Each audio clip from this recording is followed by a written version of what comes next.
Duwa ka tuig nga bata sa syudad sang Iloilo nga napatay sa ospital nagpositibo sa COVID-19. Pulis nga na-assign sa ICPO nga nag-training sa Manila nagtaliwan man bangod sa virus. Samtang duwa ka lodging houses sa syudad ginhimo nga quarantine facility.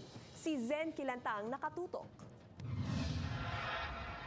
Ginkumpirma sang COVID-19 Task Force nga may duha ka tuig nga bata nga lalaki sa Lapus District ang napatay kag nagpositibo sa COVID-19.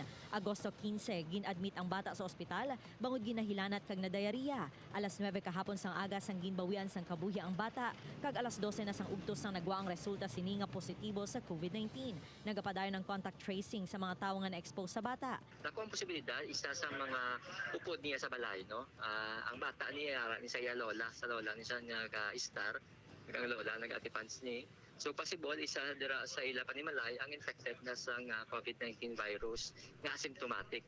May personnel man sang Iloilo City Police Office nga nagtaliwan bangod sang COVID-19. Ginapahayag nagpadulong ang pulis sa Manila para sa training kuntani sang iya promotion. Samtang naga-training, nakaangkon ini sang pila sa tiil gani gin-schedule nga operahan kag natukiban nga positibo ini sa virus. Samtang bangod man sa kakulang sang pasilidad, duha ka mga lodging houses sa syudad ang ginhimo na nga quarantine facility. Diri sa lodging house sa Arevalo, ginpahamtang ang 30 ka COVID positive patients kag 5 naman ka pasyente ang ginatatap sa lodging house sa Mandurriao.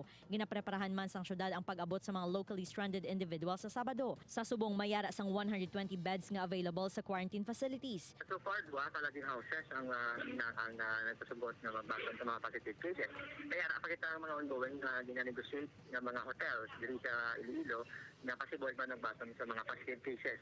Magluwas sa mga pasilidad, nagapangita man ang city government sang dugang nga 36 ka nurses kag 14 ka mga doktor agud mag-augment sa pagpakig-away kontra COVID-19. Ginpasaraduhan man ang Iloilo City Hall subong nga hapon para sa disinfection. Upod kay Romel Porquia, Zen Kilantang, One Western Visayas.